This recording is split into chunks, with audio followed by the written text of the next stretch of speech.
इस कार्यक्रम के पुण्यार्जक हैं श्री नितिन सेठी जी, श्रीमती दीपाली सेठी जी, इंदौर। जय श्री ओम नमः सिद्धेभ्यः। जय श्री ओम नमः सिद्धेभ्यः। जय श्री ओम नमः सिद्धेभ्यः। सर्वमंगलमांगल्यं सर्वकल्याणकारकं प्रधानं सर्वधर्माणां जैनं जयतु शासनं। पंच परमेष्टि भगवान की आचार्य श्री गुरुवर कुंद महाराज की, आचार्य श्री गुरुवर विद्यासागर महाराज की।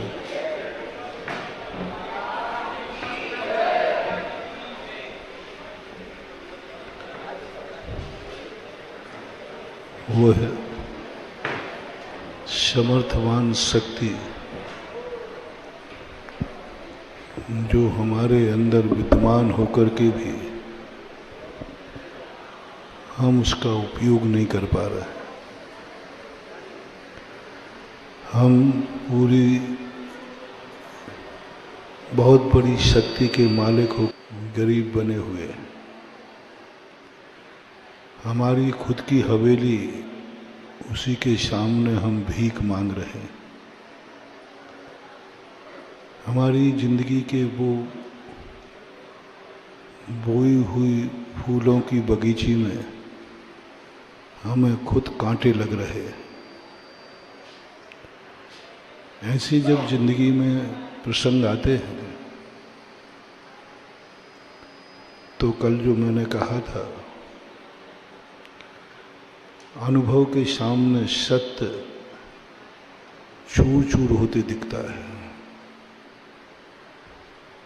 बहुत गुरु समझाते हैं, शास्त्र समझाते हैं, भगवान समझाते हैं, लेकिन जब हम अपने अनुभव से अपनी जिंदगी को तौलते हैं तो शास्त्र झूठे नजर आते हैं, भगवान झूठा नजर आता है, गुरु झूठे नजर आते हैं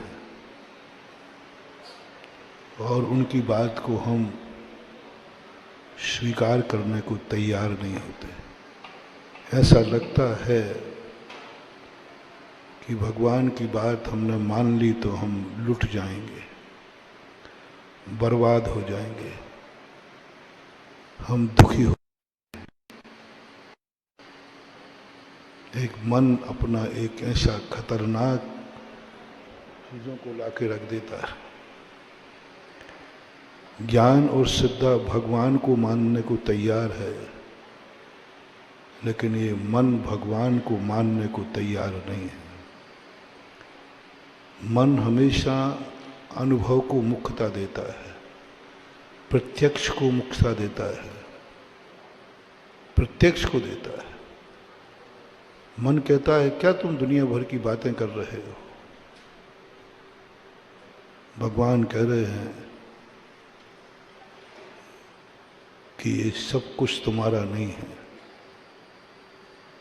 लेकिन मेरा अनुभव कह रहा है इस सब के बिना मेरी जिंदगी चलने वाली नहीं।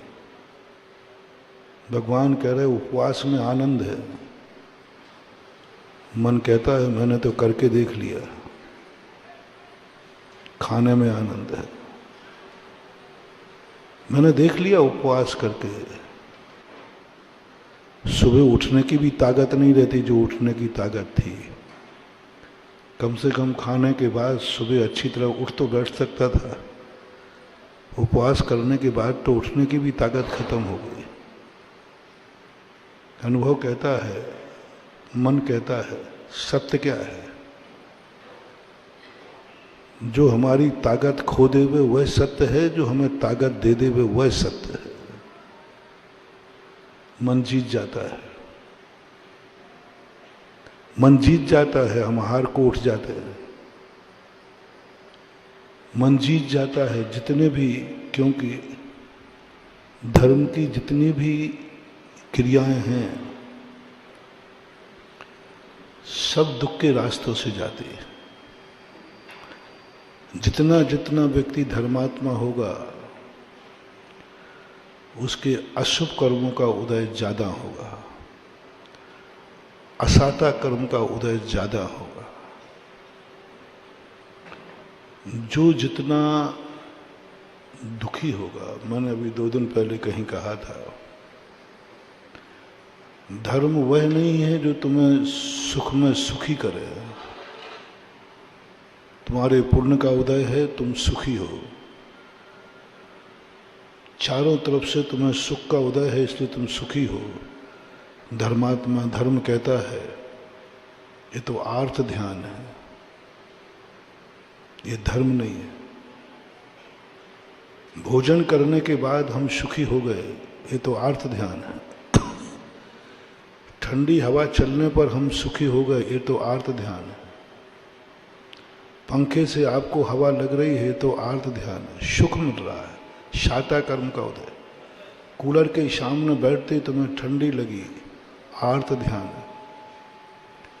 जितने जितने पुण्य कर्म के उदय से वस्तुएं मिलती हैं, यदि उनको हमने सुख मान लिया तो हमारा पतन है, हम धर्म से दूर भागेंगे और आर्थ ध्यान में फंसेंगे।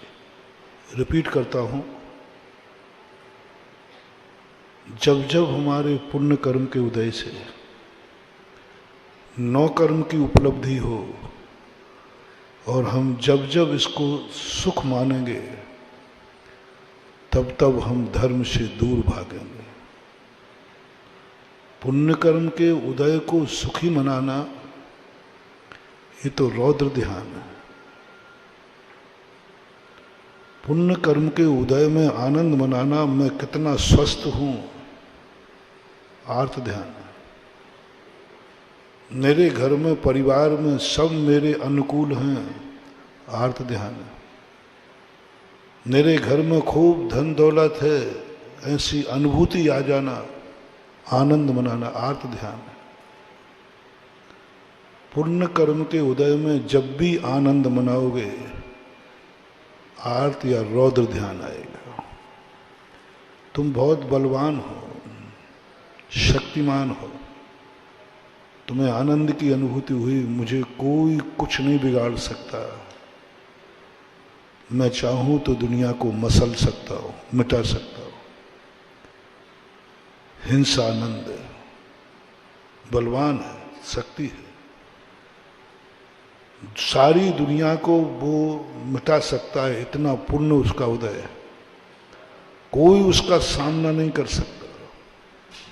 किसी में ताकत नहीं दुनिया में जो उसका सामना कर सके। ऐसी शक्ति यदि आपको और हमें मिल गई है, ऐसा पुण्य का उदय है हमारा, कोई कुछ नहीं बिगाड़ सकता। सारा जगत एक तरफ खड़ा हो जाए तो भी मेरा कुछ भी नहीं बिगाड़ पाएगा। ऐसी अनुभूति यदि हमें आ गई और मैं चाहूं तो दुनिया को सारे को नाश कर सकता हूं, मिटा सकता हूं, ऐसा पुण्य का उदय मेरा है। सारी दुनिया को मैं मिटा सकता हूं, दुनिया मेरा कुछ भी नहीं बिगाड़ सकती। ऐसी अनुभूति आ गई तो रौद्र ध्यान है, समझ लेना नरक गति का बंद चालू हो गया। तुमने अपने पुण्य के उदय में आनंद मना लिया। मैं इतनी कुशलता से झूठ बोलता हूं, कोई मेरे झूठ को पकड़ ही नहीं सकता। झूठ बोलना पाप नहीं है, इतना बड़ा पाप नहीं है। हिंसा हो जाए इतना बड़ा पाप नहीं है, हिंसा तो होती रहती है। बहुत कल मैंने कहा था, हिंसा तो श्वास लेने में भी हो रही, हिंसा तो होती रहेगी। हिंसा से तो मुनिराज बच पाएंगे, न तीर्थंकर बच पाएंगे, कोई नहीं बच पाएगा। संसार में व्यक्ति रहेगा, उससे हिंसा तो होगी, और कोई हिंसा हो या ना हो, श्वास से लगा तो हिंसा होगी, भोजन पानी करेगा तो हिंसा होगी, चलेगा फिरेगा तो हिंसा होगी। यूं हाथ उठाया, अनंत जीव मारे बिना ये हाथ नहीं उठ सकता। मैंने कोई गलत हाथ नहीं उठाया मारने को, मैंने आशीर्वाद देने को हाथ उठाया। यहाँ हाथ रखा था, यहाँ उठाया। अनंत जीवों की हत्या हुई जब मैं तुम्हें आशीर्वाद दे पाया, क्योंकि यहाँ अनंत निगोदिया जीव भरे, उनकी आराधना होती। तो हिंसा से तो तुम बच नहीं सकते, हम भी नहीं बच पाए, तीर्थंकर भी नहीं बच पाए, वो तो होगी। जैन दर्शन कहता है सवाल हिंसा का नहीं है। तुम्हारे पैर से चींटी मर गई, तो ये चींटी मरी, किसी ने बताया आपके पैर से चींटी मर गई। देखना, धर्म ध्यान और रौद्र ध्यान। मर गई तो क्या करूं मैं, क्या करूं मैं? चींटी का आई क्यों मेरे रास्ते में? उसको सोचना चाहिए था मैं यहां से निकल रहा हूं। मर गई तो मर गई, क्या करूं? कहीं यहां वहां देखूं कि नहीं देखूं कि नीचे ही देखता चलो। आपको चिड़चिड़ापन आ गया। आपके पैर से नीचे चींटी जबकि मरी और आपने दोष चींटी को दे दिया। क्या करूं? मर गई तो मर गई। ऐसे बचाने लग जाए तो हम चल ही नहीं पाए, नरक गति का बंद हो गया। उतनी देर तुम्हारा रौद्र ध्यान हो गया, उतनी देर तुम्हें अशुभ कर्म का बंद हो गया। पुण्य का उदय तो है तुम्हारा। ज्ञानी व्यक्ति, आपके पैर से चींटी मर गई। ओहो, चींटी मर गई, मेरी आंखें फूटी थी क्या? मेरे से गलती हो गई। तस्मिच्छामि दुक्कड़म। वो चींटी बेचारी क्या करे, मुझे देख के चलना चाहिए था। चींटी दोनों से मरी, एक ने देवगति का बंद किया, एक ने नरक गति का बंद किया। मरी दोनों से चींटी है, दोनों से हिंसा हुई है, लेकिन एक ने देवगति को बंद कर लिया, एक ने नरक गति को बंद कर लिया। जिंदगी का एक इतना रहस्य, धर्म कोई ज्यादा कुछ नहीं कराता, धर्म कोई अहिंसक नहीं बनाता, वो बना ही नहीं सकता किसी को हिंसक। लेकिन धर्म उस अहिंसा के, हिंसा के पाप से बचा लेता है। धर्म एक ऐसी कला है, धर्म एक ऐसा चमत्कार है, धर्म एक ऐसा अतिशय है, पाप होते हुए भी वो पापी नहीं होने देता। धर्म हमें एक ऐसा सोने का बना देता है जो कीचड़ में रह कर के भी जंग नहीं लगने देता। पाप होता है लेकिन हम पापी नहीं होते। हिंसा हमसे हुई लेकिन हम हिंसक नहीं कहलाए। चींटी मरी लेकिन हम चींटी को मारने वाले नहीं कहलाए। इतना मात्र, ओहो मेरी चूक है, मैं चूक गया। झूठ बोलना कोई पाप नहीं है, कोई पाप नहीं। बहुत झूठ बोलने में थोड़ा सा पाप लगता है, कोई ज्यादा नहीं। लेकिन तुम्हें बहुत बार बुद्धिपूर्वक भी झूठ बोलना पड़े, कोई बात नहीं। झूठ बोल दिया, कोई बात नहीं, बोलना पड़ा। झूठ बोले बिना मेरी सुरक्षा नहीं थी, झूठ बोले बिना मेरा बचाव नहीं था। झूठ बोला, चलाकर बोला। जनागम कहता है कोई बात नहीं। झूठ बोलने के बाद आपको कैसा लगा? मृषानंद, मजा आ गया।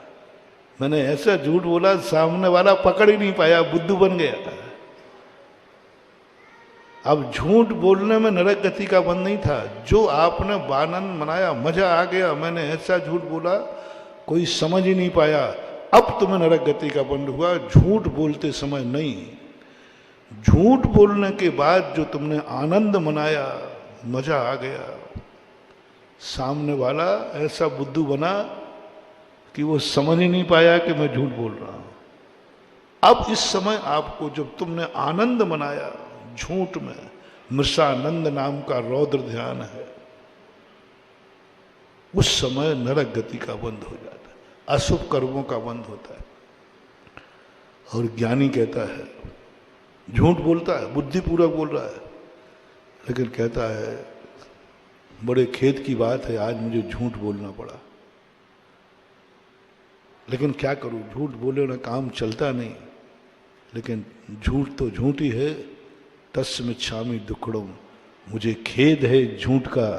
वो झूठ बोल करके भी देवगति का बंद कर लिया, क्योंकि उसने झूठ में आनंद नहीं मनाया। हम इन्हीं चीजों पर तो विचार करना। मैं एक उदाहरण दिया करता हूं झूठ बोलने वालों को। मायाचारी करना यदि तुम करते हो, मायाचारी के बिना तुम्हारा नहीं चलता, तो पहले ये बताओ, झूठ बोलना, मायाचारी करना, ठगी अच्छी चीज है कि बुरी? ठगी, जोर से बोलो, पक्का कायम रहे ना आप लोग, और बोल दो, ठगी अच्छी चीज है कि बुरी? मैं तुम्हारे साथ हूं, बहुत बुरी चीज, बहुत बुरी चीज। एक व्यक्ति एक कपड़ा लेके आया, 1000 रुपये का कपड़ा लाया। रास्ते में उसका दोस्त मिला। उसने कहा भाई क्या बात है? बोले कपड़ा लाया 1000। बोले 1000 का? ओह, ये तो 500 रुपये का है। जितना का उतना दिलवा दूं 500 रुपये में। 500 रुपये का कपड़ा तूने 1000। अब तुमने ये, उसने सामने वाले दुकानदार ने तुम्हें 500 रुपया ठग लिए। 500 की चीज 1000 में। अब आपका क्या भाव हो रहा है? कितनी गालियां दोगे? कितना कोसोगे? दुनिया इतनी बेईमान हो गई, इतनी ठगी हो गई, इतनी बेईमान हो गई। उसकी दुकान में आग लग जाए, वो मर जाए, पता नहीं क्या क्या, पता नहीं भगवान मालेंगे, वो मैं नहीं बोल पाऊंगा। कितनी बद्दुआएं दोगे? कितनी बद्दुआएं दोगे? और तुम्हें ये और पता चल जाए कि जिसने ठगा है वो महाराज जी का भगत है, फिर तो आज उसने ठगा। अभी चलता हूं महाराज जी के पास। महाराज जी वो आपका जो भगत है ना, देखो ऐसा बेईमान है, 500 की चीज 1000 में देता है। आप बोलो, बोलो महाराज ये ठीक है कि नहीं? बोलो, अब मैं भक्त के पक्ष में हो जाऊं या तुम्हारे पक्ष में रहूं? तुम्हारे 500 रुपया ठगे गए और मेरे भक्त ने ठगे, और आप मेरे पास उल्हाना देने आए। अब मैं किसका पक्ष लूं? भक्त ने ठीक किया ये पक्ष लूं? जल्दी बोलो। जो आप कह दोगे वो करूंगा। भक्त ने ठीक किया ये कहूं, या जो तुम आए हो जो लेकर के ठगा गया है उसके पक्ष में बोलूं कि ये गलत हुआ है? जल्दी बोलते जाओ। किसके पक्ष में बोलूं मैं? जो ठगा गया उसके पक्ष में, वो कहता है ये गलत हुआ है। जिसने ठगा है वो भक्त है। दोनों में मैं किसका पक्ष लूं? उसके पक्ष में जाऊं कि ठीक किया है, या इसके पक्ष में जाऊं कि गलत हुआ है? मैं साधु हूं, थोड़ा मेरा ध्यान रखना। कैलाश जी जो सिखा उसके पक्ष में, बराबर बराबर, बिल्कुल। अध्यक्ष की बात नहीं मानूंगा तो किसकी मानूंगा? चलो भाई, समाज के अध्यक्ष ने बात कह दी, मैं स्वीकार करता हूं, भक्त को नकारता हूं, और जो ठगा गया उसके पक्ष में होता हूं। गलत किया, और अब भी मेरा मन वो बहुत कह रहा है उस ठगी करने वाले की बुराई साथ। तो जिनवानी को मैं अपने जब तुमने मैं तुम्हारे पक्ष में हो गया तो अब मुझे बचाव करना पड़ेगा जिनवानी से। जिनवानी कहती है ठीक किया, ठगी बेईमान है, भाव ना करो, ठगी त्रियंश में जाएगा। माया त्रियज्ञो नश्य। अभी सब अभिशाप में भगवान को भक्त को दे रहा हूं क्योंकि मैं इसके पक्ष में हो गया। अब इसके पक्ष में होने का अर्थ है जो बद्दुआएं इसने दी हैं उन बद्दुआएं मेरी तरफ से भी लागू हो गए। हाँ बिल्कुल गलत किया उसने, मायाचारी की, ठगी है, बेईमान है, मरेगा तो त्रियंशों में जाएगा। माया त्रियज्ञो नश्य। अब साधुक भी उस अभिशाप में शामिल हो गया, बद्दुआ में शामिल हो गया। अब तो बर्बादी उसकी निश्चित है। अभी तो वही निंदा कर रहा था जिसने ठगा था, अब तो वो भी निंदा कर रहा है जो उसका गुरु है। महानुभाव, बहुत बड़ी बात कह रहा हूं। दुनिया की दृष्टि में बेईमान हो जाना, कभी गुरु की दृष्टि में बेईमान मत होना। दुश्मन मार मार करके तुम्हारे प्राण ले ले वे, कोई जरूर नहीं तुम्हारी दुर्गति हो जाए। कभी पिता का थप्पड़ मत खा लेना, ये ध्यान रखना। दुश्मन तुम्हें जब भी मार सकता है कि तुम गलत ना हो तब भी, लेकिन पिता का हाथ कब उठेगा? जिंदगी में एक ही नियम लेना, दुश्मन की गालियां खा लेना, दुश्मन का थप्पड़ खा लेना। बस एक सबसे बड़ी साधना, कभी माँ बाप का थप्पड़ मत खाना, कभी माँ बाप की बद्दुआ मत लेना, कभी माँ बाप की कांटा मत बन जाना, माँ बाप का कांटा बन जाना। माँ बाप की कभी बद्दुआ नहीं, ना माँ बाप का थप्पड़ ना पड़ जाए। यदि माँ बाप का थप्पड़, तो महाराज मैं रोक दूंगा, आज से माँ बाप पिताजी से कह दूंगा पापा आज के बाद थप्पड़ मत मारना। ये दुस्साहस करना नहीं, पिता के हाथ से पिटना नहीं, और पिता को पीटने से कभी रोकना नहीं, ये ध्यान रखना। पिता को कभी रोकना नहीं पीटने से। कभी पिता तुम्हें गाली दे तो उनका मुंह बंद मत करना, कभी तुम्हें पापी कहे तो मुंह बंद मत करना। पिता पीटे तो कभी हाथ मत पकड़ना, आंख मत उठाना, ये मत कहना पिताजी बहुत हो गया। किसके कह रहा हूं? पिता के हाथ से पिटना नहीं है, और पिता पीटे तो बचने का कोई उपाय नहीं करना, उनका हाथ नहीं पकड़ना, और पिता के हाथ से पिटना नहीं है। इसका अर्थ है हमें सबसे पहले ध्यान रखना है कि मेरे कारण से मेरे माँ बाप को कभी, मेरे पिताजी मेरे माँ आशीर्वाद देने के लिए हैं, आज ऐसा मैंने क्या कर डाला जो आज आशीर्वाद थप्पड़ में बदल गया। माँ बाप का थप्पड़ मत आना, आशीर्वाद को थप्पड़ में मत बदल देना। माँ बाप कभी मारना नहीं चाहते, उनको मारना पड़ता है। दुश्मन मारना चाहता है, पीटना चाहता है बिना गलती के, माँ बाप ने। माँ बाप के हाथ का कभी अशुभ शब्द नहीं सुनना, और वो सुनाए तो कभी कान बंद मत करना। कान बंद, दोनों बातें शामिल है। यदि पिता ने थप्पड़ मारने का हाथ उठा लिया है, समझ लेना तुम्हारे पाप का घड़ा फूट गया है। समझ लेना अब तुम्हारे विनाश का समय आ गया है। समझ लेना तुम्हारे पाप की अति हो चुकी है, क्योंकि आज पिता ने थप्पड़ मार दिया है। रोकना नहीं उनको, बस अपने आप को संभालना है, क्योंकि आज मेरे पिता ने थप्पड़ मारा है, इसका अर्थ है अब मुझे सुधर जाना चाहिए, अब मुझे सुधर। गुरु के हाथ का कभी पापी शब्द मत सुन लेना। गुरु कभी ये ना कह दे कि ये तू पापी है, और गुरु कभी पापी कहें तो उसको रोकना नहीं, उसको सुनना। सुनना। गुरु ने ये शब्द कहा है, इसका अर्थ अति हो चुकी है, पाप का घड़ा भर चुका है। उसके पहले हमें सावधान होना है। जैसे कल मैंने कहा था, गुरु की प्रशंसा सुनना नहीं, गुरु से प्रशंसा सुनना नहीं, गुरु की निंदा सुनने का प्रयास करना। आज कह रहा हूं, ऐसा प्रयास करो कि जिंदगी में गुरु निंदा ही ना कर पाए, क्योंकि गुरु की निंदा हमारी अति होती है।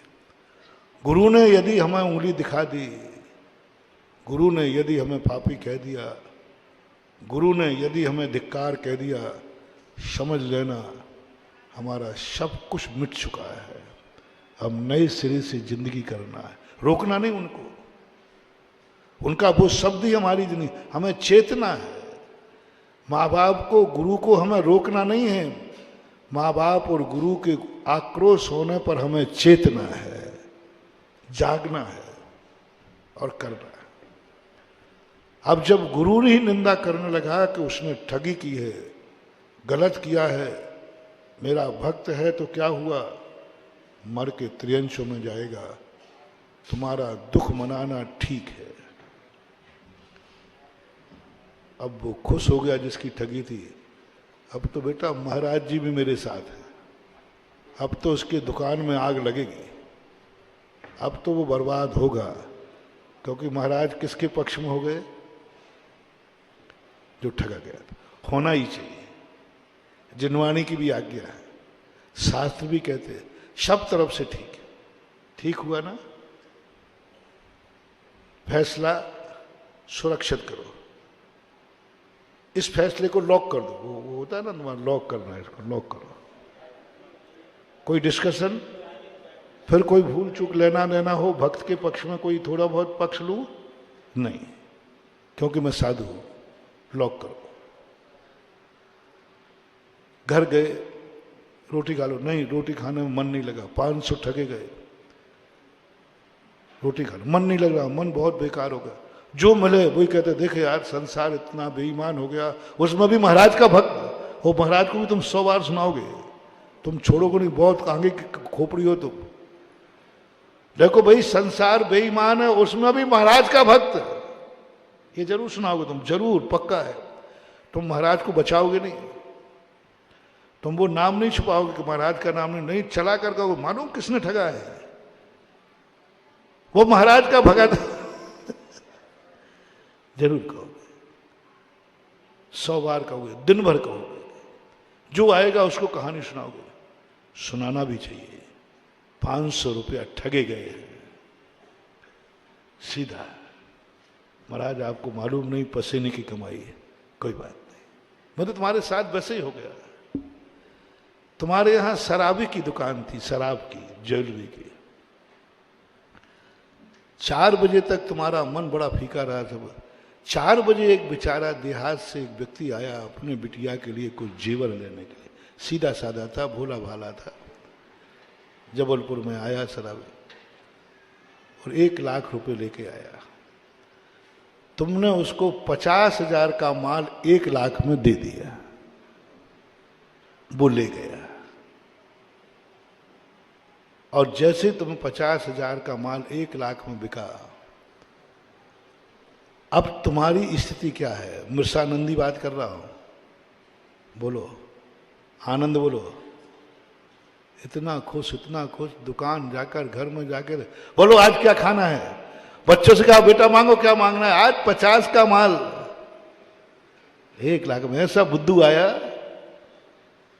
50 का माल। अब तुम्हारी खुशी का पार नहीं, तुम्हारे आनंद का पार नहीं है, भोजन में मिठाइयां बट रही हैं, जो मांगो मांग लो, 1 लाख रुपए में बिकाए 50,000 का माल। सावधान, किसान को भी कल पता चल गया कि सेठ जी ने मुझे, और उसने भी पता करते करते कहा कि ये सेठ जी तो महाराज जी के भगत है,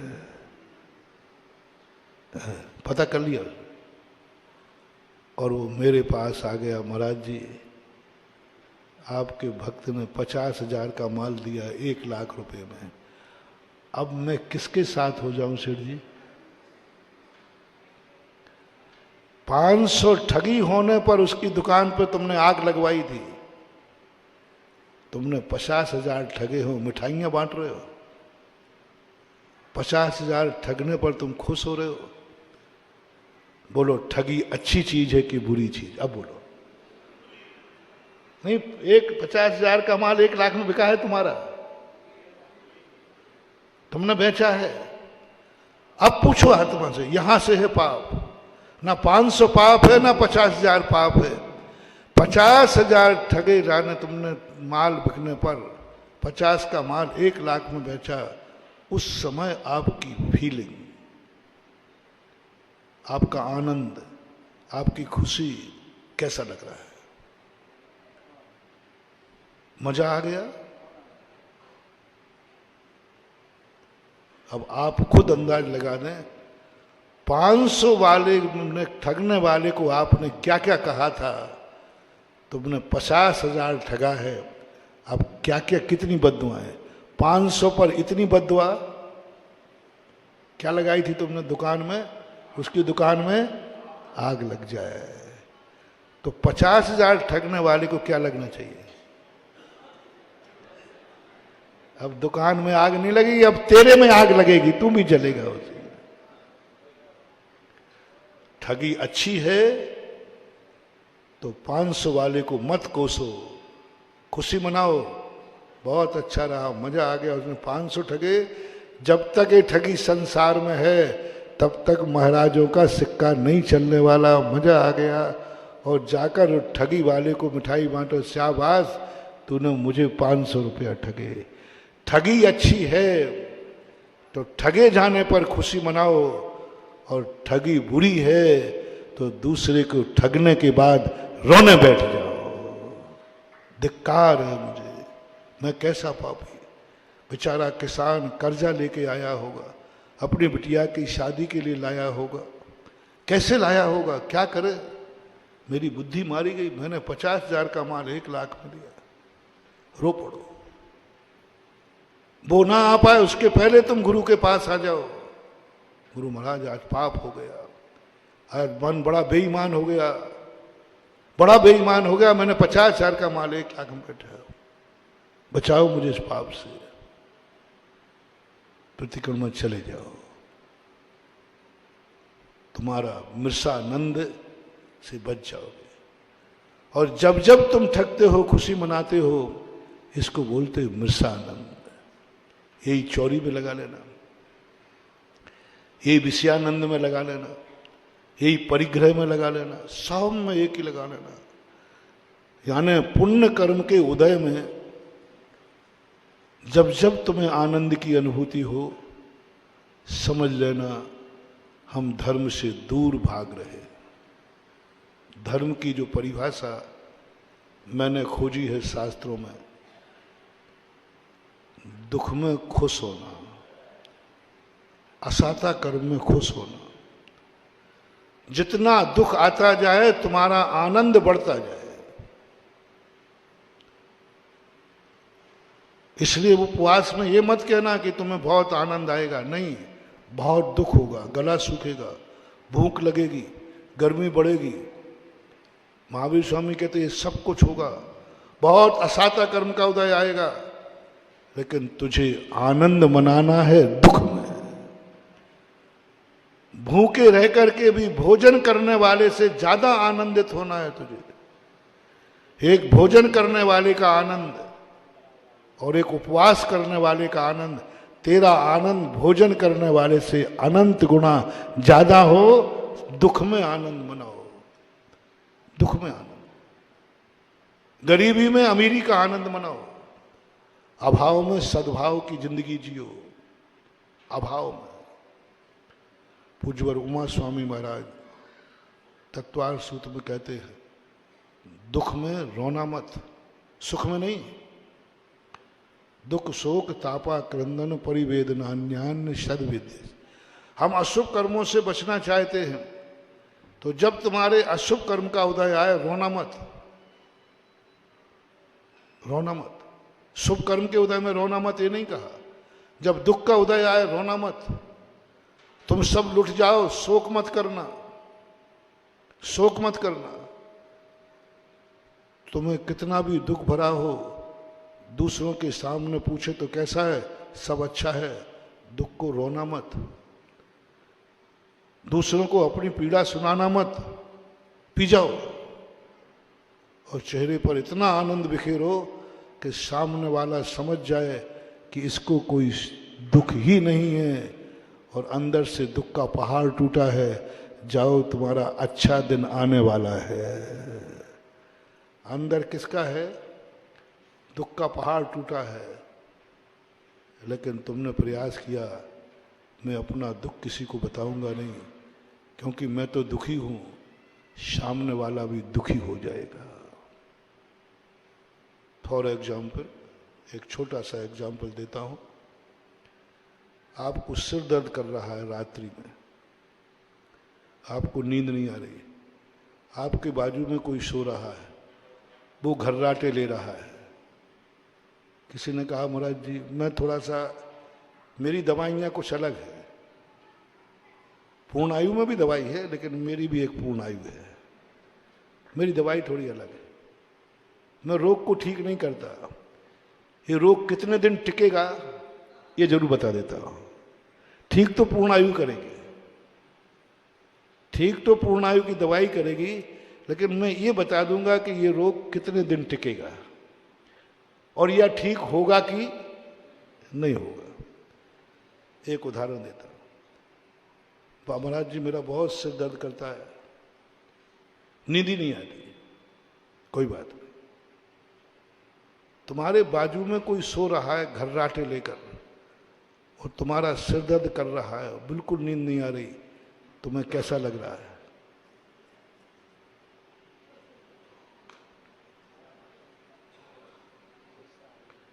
दो झापड़ झपाओ, इसको घर्राटे ले रहा है।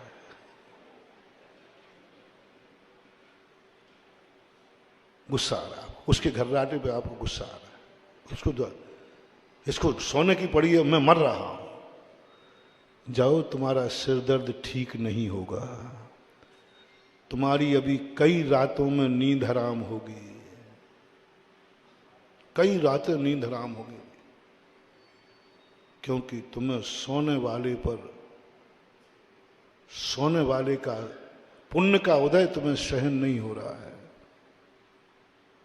लो, दवाई तुम्हें काम करेगी कि नहीं करेगी? बहुत सिर दर्द हो रहा है, चीख निकलने वाली है और तुमने मुंह को हाथ लगा दिया, दबा दिया। क्यों? क्योंकि मेरे तो अशुभ कर्म का उदय है ही, कहीं मेरे चीख से इस पुण्यात्मा की नींद खराब ना हो जाए, मुंह दबा लिया। जाओ, सुबह तक तुम्हारा सिर दर्द ठीक होने वाला है, कल नींद आ जाएगी। मुंह दबा लिया तुमने, चीख निकलने वाली थी, इतना तेज दर्द था कि रोने ही वाले थे, लेकिन तुमने मुंह किस लिए पकड़ लिया? बोलो ना। अपने दर्द को दबाने के लिए नहीं, ये पुण्यात्मा है, ये पुण्यात्मा है, कहीं मेरे कारण इसकी नींद खराब ना हो जाए। तुमने उसके नींद के कारण से अपनी चीख रोक ली। जाओ, तुम्हारा दुख बहुत जल्दी दूर होने वाला है और तुम खुशी मनाओ। धन्य है, मैं भली पुण्यात्मा हूं कि नहीं, लेकिन मेरे पास सोने वाला पुण्यात्मा है, ये मेरा भाग्य है। एक गरीब व्यक्ति से कहा, महाराज मैं बहुत, मेरे बाजू में रहने वाला अमीर आदमी है और मैं गरीब हूं। मैंने कि बस तुम एक कहना शुरू कर दो। कोई कहे कि भाई तुम कैसे? मतलब साहब मैं तो बहुत पापी जीव हूँ, बहुत गरीब जीव आदमी हूँ, मेरी किस्मत में तो कुछ भी नहीं है, लेकिन एक पुण्य का उदय जरूर मेरे पास है कि मैं अमीर आदमी के बाजू में रहता हूँ, मेरे बाजू में एक अमीर आदमी रहता है। मैं तो पापी हूँ लेकिन मेरे बाजू में पुण्यात्मा रहता है। मैंने तो पूर्व जन्म में पाप किए हैं, व्यसन किए हैं, धन का दुरुपयोग किया है, लेकिन मैंने इतना जरूर पुण्य किया है, मेरे बाजू में एक जन्म जन्म का दानी पुण्यात्मा रहता है, इतना पुण्य जरूर मेरा है। उस बाजू वाले को तुम अपना सगुन मान लो। कितना अंतर आया? मैं तो पापी हूं, मैं तो बहुत पाप किए तब गरीब हुआ, लेकिन एक पुण्य जरूर किया है, मेरे बाजू में एक पुण्यात्मा रहता है, क्योंकि उसकी हवेली है, उसकी हवेली है। उसने जरूर दयोदय चीज क्षेत्र में एक आहारशाला में फ्लैट बनाया होगा, उसने जरूर किसी मंदिर में भगवान का मंदिर बनाया होगा, उसने जरूर किसी संतशाला बनाई होगी, उसने जरूर किसी गौशाला में गौशाला का सेट बनाया होगा, इसने जरूर किसी को छाया दी होगी, जरूर ये पुण्यात्मा है। और जो जन्म जन्म का पुण्यात्मा है बस मेरे लिए सगुन है। हर गरीब अमीर को सगुन मान ले, हर गरीब को अमीर मिले तो ईर्ष्या से मत जलो, सगुन मानो, शुभ मानो, क्योंकि मेरे लिए सगुन है, शुभ है।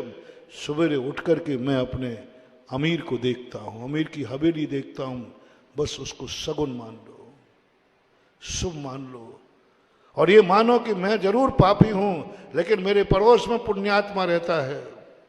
6 महीने आप ये कर लीजिए, 6 महीने कर लीजिए, अंदर दिल से अमीर को देखकर खुश हो जाइए, अमीर को देख करके पुण्य का उदय मानिए, अमीर दिखते ही तुम सगुन मान लीजिए। 6 महीने बाद तुम्हारी किस्मत बदलना शुरू हो जाएगी और तुम अमीरी की तरह गरीबी से ऊपर उठना शुरू हो जाओ। गुण शुभ प्रमोदम का मैंने सारे मंत्र तंत्रों की शक्ति देखी, कोई मंत्र मुझे ऐसा नहीं मिला जिस मंत्र के माध्यम से मैं गरीब को अमीर बना दूं, सुखी को दुखी बना दूं। कोई मंत्र नहीं मिला, कोई मंत्र ऐसा दुनिया में नहीं है। मेरे खोज है, एक मंत्र मैंने खोजा है, एक मंत्र मैंने जो अचूक है, जिसके लिए मैंने 6 महीने का समय दिया, करके देख लेना। अचूक मंत्र है जिसका नाम है गुणशुभ प्रमोदम। जो तुम्हें चाहिए है, जो तुम्हारे पास नहीं है, बस तुम्हें उसको खोजना है, वो किसके पास है। रिपीट करता हूं, मैं कोई सीमा नहीं बांध रहा हूं किसी चीज की। जो तुम्हें चाहिए वो तुम्हारे पास नहीं है। रिपीट करो, जो तुम्हें चाहिए वो तुम्हारे पास नहीं है। जो तुम होना चाहते हो वो तुम नहीं हो। जो तुम देखना चाहते हो वो तुम्हें देखने में नसीब नहीं है। जो तुम पाना चाहते हो वो तुम नहीं पा रहे। सीरियस केस है। लो मंत्र लो, शुरुआत करो। जो तुम्हें चाहिए है वो तुम्हारे पास नहीं है तो किसके पास है? तो वह किसके पास है? गरीब हो तुम तो अमीर कौन है? तुम गरीब हो तो फिर अमीर कौन है? अपना रोना बंद करो, ये गिड़गिड़ाना बंद करो। ना महाराज तुम्हें अमीर बनाएंगे, ना भगवान तुम्हें बनाएंगे, ना कोई माला बनाएगी, ना कोई जाप बनाएगी। तुम ये देखो, तुम गरीब हो तो अमीर कौन है? तुम अंधे हो तो नेत्र वाला कौन है? तुम दुखी हो तो सुखी कौन है? तुम बीमार हो तो स्वस्थ कौन है? तुम फेल हो रहे हो तो पास कौन हुआ है? बस उसको खोजो, उसको खोजो।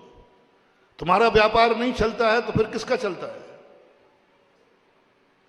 तुम्हारा व्यापार नहीं चलता तो फिर क्या सभी का नहीं चलता है? क्या सभी गरीब हैं? और जहां सभी गरीब हो महानुभाव, तो फिर दुख का आएगा। फिर सभी गरीब। दुख कब है? मैं गरीब हूं और दुनिया, बस हर गरीब अमीर को खोजे। अमीर कौन है? कौन है अमीर? कौन है नगर का सबसे बड़ा अमीर? बस उसको पास जाकर के तुम प्रतिदिन जय जिनेंद्र करना शुरू करो। वो दिखते ही तुम्हारे अंदर एक आनंद की अनुभूति आ जाए, तुम उसे सगुन मान लो। 6 महीने करके देख लो फिर क्या होता है। मुर्शुभ मैंने एक बच्चे पर प्रयोग किया। महाराज जी में 2 साल हो गया, फेल हो गया सीए में। महाराज 30 साल क्या हो गया? और मैं भविष्य वक्ता नहीं हूं, लेकिन ध्यान रखना मेरा भविष्य अचूक है। मैं भविष्य दृष्टा नहीं हूं, लेकिन मेरा भविष्य अचूक है, क्योंकि मैं आगम को अचूक भविष्य वक्ता मानता हूं। मैंने उससे कहा, तुम फेल हुए हो, कोई पास हुआ है तुम्हारा दोस्त? बोले हाँ हुआ है। कैसा लगा तुम्हें? उन्होंने बहुत बुरा लगा, बहुत ईर्ष्या हुई, उसने मेरी बेइज्जती करा दी। वो फेल हो जाता तो घर में डांट नहीं पड़ती। अब वो पास होने से मेरे बाप ने बहुत ज्यादा डांटा, देख वो भी तो मेरे साथी था, वो फेल पास हो गया तो उसके कारण से मुझे डांट पड़ी।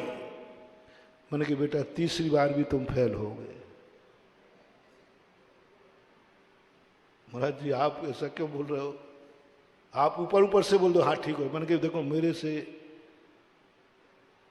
ऐसा नहीं होगा, फेल हो गए तो महाराज पास कैसे होगा, 1 साल और तुम्हारी बर्बाद होगी। अब जो पास हो गए उस पास होने वाले को खुशी मनाना, शगुन मनाना और कहना धन्य है पुण्यात्मा, और दूसरों को मिठाई बांटना। काय की मिठाई है, बोले मेरा दोस्त पास हो गया है। इतने खुश हो जाओ, इतने आनंदित हो जाओ। अपने पास होने पर दुनिया मिठाई बांटती है, अपने साथी के पास होने पर मिठाई बांट दो तो तुम दूसरी साल में नंबर नियम से तुम्हारे पास का आएगा। और हुआ यही, और पास हुआ। भक्ति किसका नाम है? ये तो उदाहरण तुम्हें दिया, हम लोग भी यही करते हैं। हम भगवान नहीं बन पा रहे और बनना है, तो जिनवाणी क्या कहती है, क्या करना चाहता है? मैं भगवान बनना चाहता हूं। बन पाएगा? बोले नहीं बन पाऊंगा। तो अब एक उपाय है, कोई भगवान बना है कि नहीं? आज तक कोई भगवान बना है कि नहीं? उसको खोजो। मैं भगवान नहीं बन पा रहा हूं, लेकिन कोई भगवान बना है कि नहीं? हाँ हाँ बने महावीर स्वामी। बस महावीर स्वामी के भगवान बनने पर तू दिवाली मना शुरू कर दे, उनके मोक्ष पर खुशी मनाना शुरू कर दे, उनके मोक्ष पर नाचना शुरू कर दे, उनको सगुन मान ले, उनको भगवान मान ले। एक दिन तू भी भगवान बन जाएगा। अब समझ में आ गई ना? वो पहला तो महाराज समझ में नहीं आया था। हम लोग क्या कर रहे हैं? ये भक्ति है क्या? मैं भगवान नहीं हूं, बन नहीं पा रहा हूं, ताकत नहीं है। एक सरल रास्ता जो बन चुका है, गुणशुभ प्रमोदम, जो बन चुका है उसकी तुम्हें कितनी खुशी है। जो बन चुका है उनको मोक्ष हो चुका है, केवल ज्ञान हो चुका है, तुम्हें क्या खुशी है? ये भगवान की निर्माण पर दिवाली मनाना कोई हंसी मजाक नहीं बंधुओं। ये भगवान की दिवाली नहीं है। मोक्ष भगवान को हुआ, दिवाली हम मना रहे। मोक्ष भगवान को हुआ, उत्सव हम मना रहे। रोग भगवान को हुआ और हम आनंद से झूम रहे हैं। समझ लेना तुम्हारा मोक्ष होना निश्चित हो गया, क्योंकि तुमने किसी को अपने भगवान होने पर तो दुनिया खुशी मनाता है, दूसरे के भगवान पर खुशी आ जाए इसको बोलते भक्त और भक्ति। गुण शुभ प्रमोदम। हर चीज में आप लोग लगा लो। आज का मंत्र है आपको, जिंदगी में मंत्र को रख लो, गुण शुभ प्रमोदम। हर क्षेत्र में, जिस क्षेत्र में तुम्हारे पास कमी हो वो किसके पास है, बस उसको देखकर आह्लादित हो जाओ, आनंद से भर जाओ, जय जिनेंद्र करो और अपने आप को सगुन मानो कि आज मेरे बहुत पुण्य का उदय है कि जो चीज मेरे पास नहीं है, जिसके पास है आज सुबह से उसका दर्शन हो गया। अब तुम्हारा शुभ आने वाला है। गुण शुभ फेल होने वाले पास वाले को सगुन माने। जो मुनि नहीं बन पा रहे हैं वो मुनि को सगुन माने। जो भगवान नहीं बन पा रहे भगवान को सगुन माने। जो वृत्ति नहीं बन पा रहा है वो वृत्ति को सगुन माने। जो दानी नहीं बन पा रहा है दानी वाले को सगुन माने। आप दान नहीं दे पा रहे हैं, आपकी बहुत भावना है। गरीब लोगों से मैं कहता हूं, जिस दिन बोली लगे उस दिन जरूर आना। कौन? अमीर नहीं कह रहा आए तो आ जाए, ठीक है। वैसे वो अमीर तो वैसे ही कमाता है, वो तो पता करता है आज बोली लगना है, तो कंजूस तो आएगा ही नहीं। लेकिन मेरी बात गरीब जरूर मान जाएंगे, अमीर तो नहीं मानेंगे। अमीर से कहूं कि जिस दिन बोली लगे उस दिन जरूर आना। हाँ महाराज मालूम है मुझे, इसलिए बुला रहे हो कि वो नहीं आई। लेकिन अब मैं गरीबों से कह रहा हूं, अपनी जिंदगी में जब बोली लगे तब जरूर बोली कि पंडाल में आना, जरूर आना। बैठने जगह नहीं मिले दरवाजे पे खड़े रहना, लेकिन आना। गरीबों से मैं बहुत सरल सस्ता रास्ता बता रहा हूं।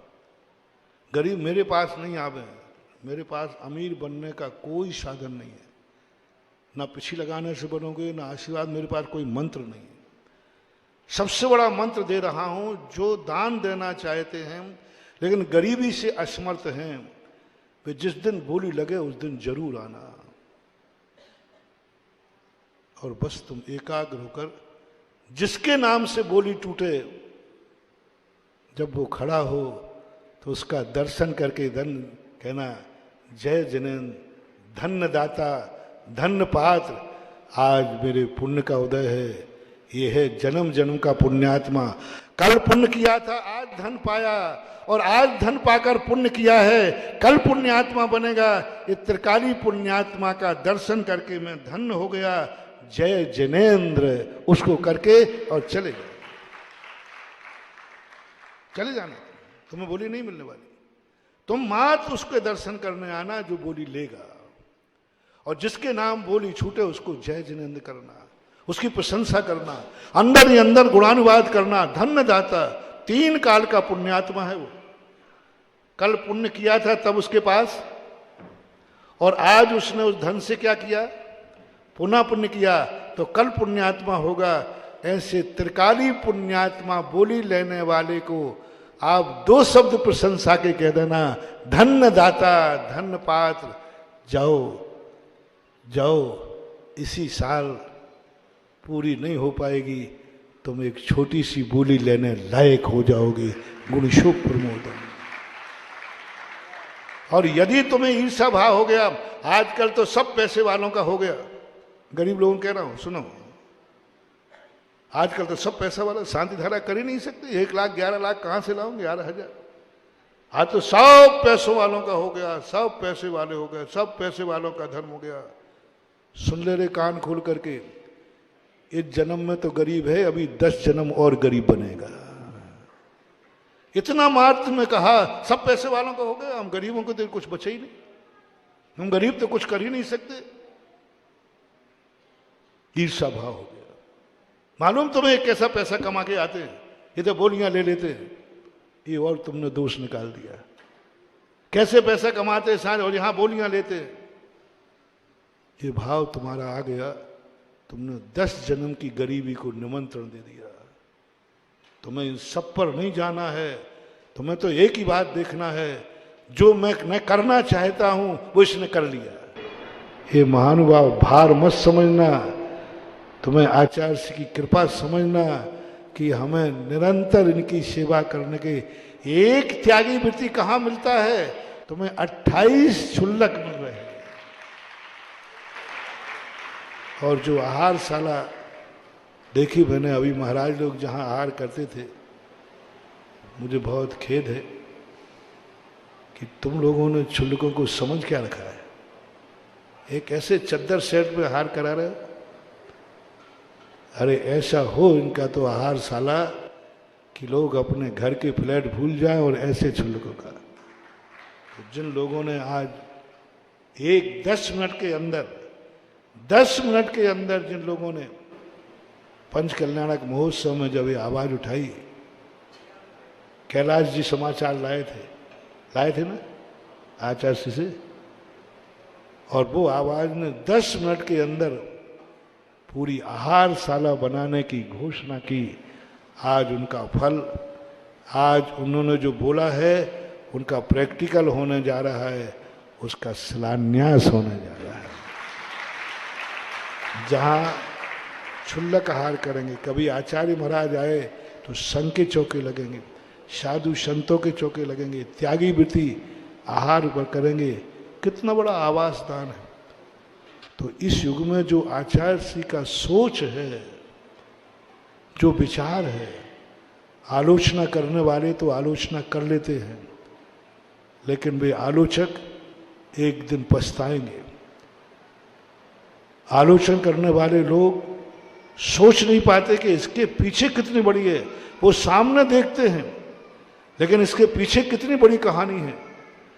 यदि व्यक्ति ने 100 कपड़े चाइना से खरीदा और 100 लोगों ने हथकरघा की साड़ी खरीद ली, तो ध्यान रखना ये 100 साड़ी नहीं खरीदी है। 100 साड़ी चाइना की तुमने रोकी नहीं है, तुमने 100 मुर्गों को जीवन दान दे दिया है। क्योंकि वो 100 साड़ियों की जो इनकम आती, यदि वो चाइना जाती तो वहां के लोग उससे आजीविका में मांसाहार करते, क्योंकि टोटल मांसाहारी है।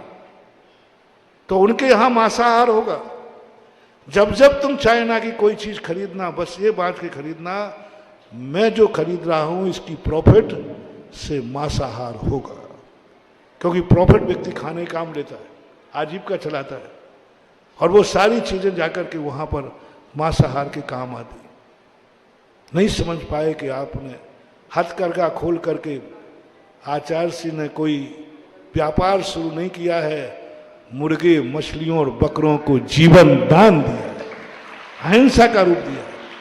ये सोच न बनने का ना, कोई बात नहीं, आलोचकों से अपन को कोई लेना देना नहीं, लेकिन जो अपने हैं इतना बड़ा प्रोजेक्ट आज भारत में दिगंबर जैनियों का मस्तक ऊंचा करने वाला है। धर्म का इतना बड़ा प्रोजेक्ट है, चारों तरफ से लोग लगे हुए हैं। सबके लिए बहुत बहुत आशीर्वाद। सारे भारत को अवभाग्य मान करके ऐसे प्रोजेक्टों के लिए अपना जो कुछ भी सहयोग बनता है, इन प्रोजेक्टों के लिए और भी अपना बढ़ावा देने के लिए शाखा उपशाखाएँ खोलते हैं, तो श्रेष्ठी है। आचार्य श्री को नमोस्तु करते हुए सभी पृथ्वा स्थली दयोदय और पूर्ण आयु आदि के सभी ब्रह्मचारिणियों के लिए, सभी बच्चे बच्चियों के लिए, सभी कार्यकर्ताओं के लिए मेरा पूर्ण आशीर्वाद। खूब फले फूले यह स्थान महावीर भगवान की। इस कार्यक्रम के पुण्यार्जक थे श्री नितिन सेठी जी, श्रीमती दीपाली सेठी जी, इंदौर।